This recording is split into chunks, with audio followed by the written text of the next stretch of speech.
Ryan here. I'm here to announce the RC 4.0.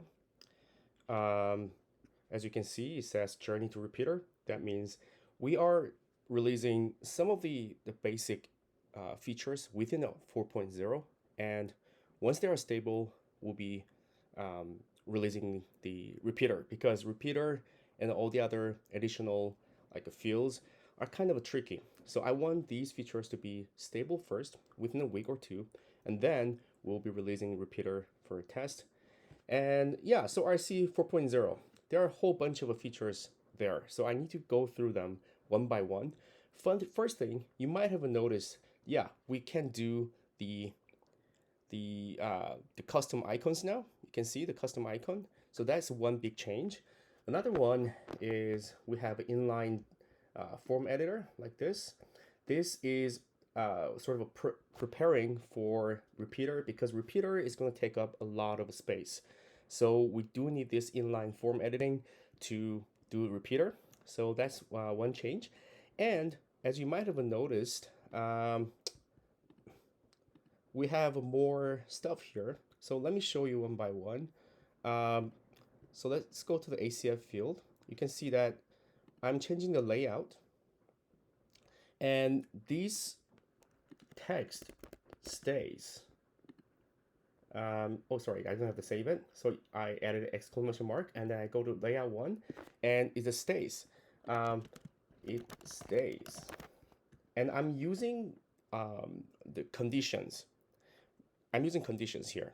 So that means we have a binding value feature now. So I'll show that later, which is very exciting.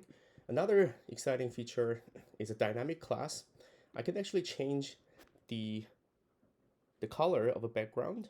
And when I do that, I'm actually updating the class here. Let me turn on the mouse cursor, the better one.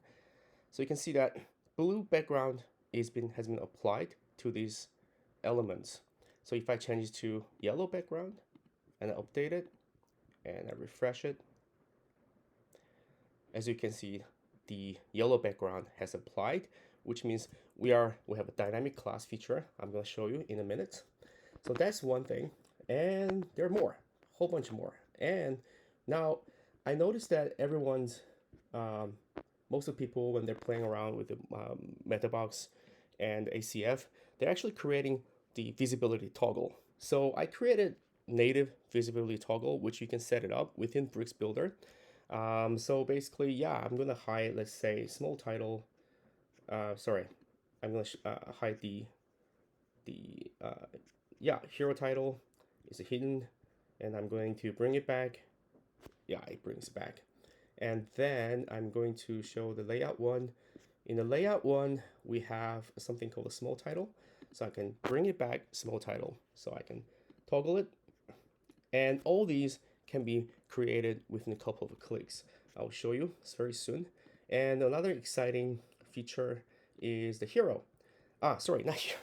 Is inline native editing experience. So a lot of us, we're trying to create ACF fields and MetaBox field to link it with the images.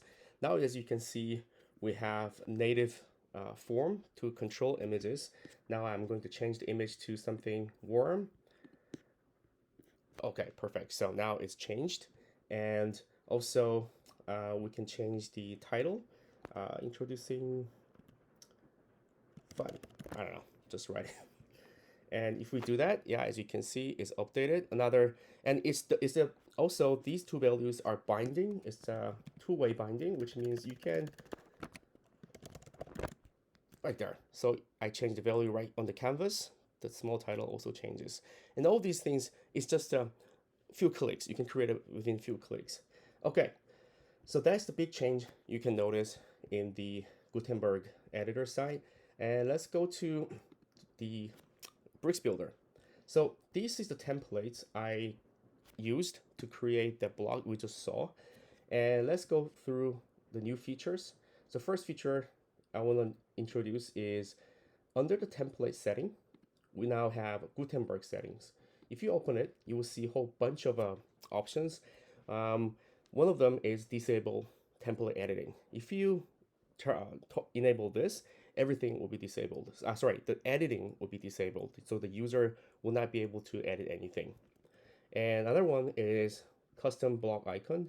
You have three options. One, you can use dash icons, or you can upload your image, or you can end just like what I did here. You can enter SVG text on it, and you can set up icon color and background color. Yep. And also you can see here there's editing block setting, so we'll be adding more like extra editing feature. So here right now we only have block HTML ID. If you add that, that will be available on the Gutenberg editor as block HTML ID. So in the future we'll have more stuff coming up. Okay, so that is a big change. Another one I want to show you is, as you can see in this template, I have conditions, but I also have these elements. These elements are not rendered or displayed. I just use them as like a comments. You know, when you write code, you can write comments, and then the comments doesn't run. And these elements, actually, I will use them as for my own reference. And how do I do that? Okay, so let me show you. So GutenBricks, every element right now has a GutenBricks the settings. If you open it up, you can see that there's something called a turn off rendering. If I do that, I can turn this entire element invisible. So basically not rendering it, so we can use it as comments or reference for these templates. Now, also, you can toggle disable block editing to specifically turn off editing of the elements. Okay, so let's go to take a look at Hero. So here I have an example of dynamic class. What I did is that I am passing the ACF dynamic class value to this dynamic class field. If I do that, whenever I change the ACF field value, the dynamic class will be applied. So this is how we do the dynamic class. No code required, just as simple as that. Okay, so I want to show you how I turn on and off the visibility of these elements. So here, under the editing setting, you can now declare that it's going to be available in the form editor. So if I enable the editor field, this field will be visible in the Gutenberg editor. And the field name is a small title and editor group Hero. And here, this is the visibility toggle. Sorry, I had to drink some water. Visibility toggle, enable show and hide toggle. If we do that, you will be able to create the visibility toggle that you just saw a minute ago. And also you can set up the default value. If you set it as a default show, then that element will be shown by default. And also you can add labels and also create a group names. So group names, if you put it Hero, then you'll be shown inside the Hero group. Okay, added the video because I forgot to mention the binding field. So if you come up here, very on top. So this is a very important feature, so I put it on the top. It's called a value binding name. So if you create a name such as Hero, small title, something like that, this value will bind to this variable name. So what you can do is that you copy this value to another conditioned conditioned element. Sorry, the block. I don't know how to name this. I should have a better name than that. Okay, so let me duplicate this. Let's say I put this somewhere like here. So, but in this layout, let's say I want to put it under Hero title, and I have the same name, Hero small title, in the value binding name, and I have the same name as this guy. So which means any value change, they are binding. So let me show you the example. So come back to this. As you can see, you have a custom ID stuff. What I'm gonna enter, I'm gonna enter hello again.